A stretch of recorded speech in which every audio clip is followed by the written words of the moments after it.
I'd just like to talk about an issue that's going to become a very live one. The beginnings of it are starting in the charity sector, and it's about the Charity Commission as regulator. The Charity Commission has an extremely difficult job to do, and it comes under considerable pressure because it's supposed to both regulate the sector and champion what it does, so give guidance and support.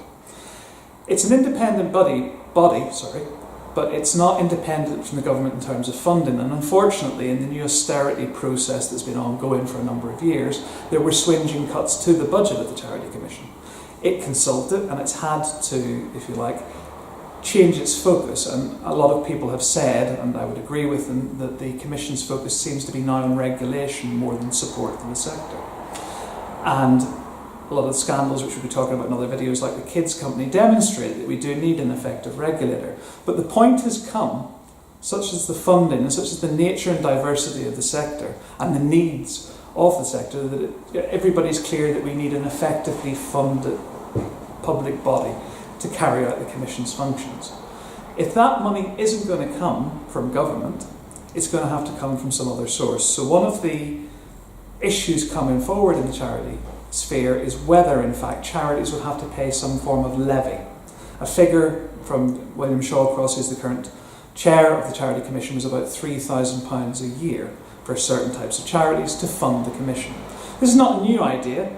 A funder is, if you like, paid for by the sector that they regulate, but it's a completely new idea in charities.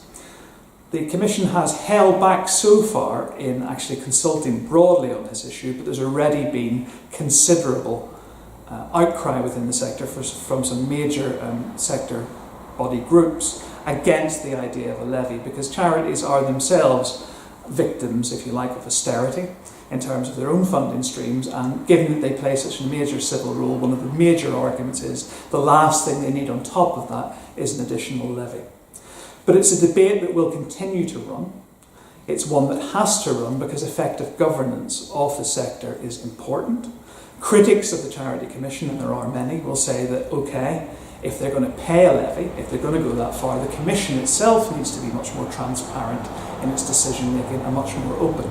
So, as you can see, it's going to be a debate that runs for a considerable period of time, but no one in the sector, or beyond it, doesn't recognise the fact that we need an effective regulator. I mean, for example, the current media obsession with terrorist financing is an excellent example. That requires good governance processes, good governance procedures to try and deal with them. There are European laws which we have to implement. There's a fourth directive on money laundering which affects terrorist financing in the work of charities, and transparency, which is just coming into force. A fifth one is just over the horizon.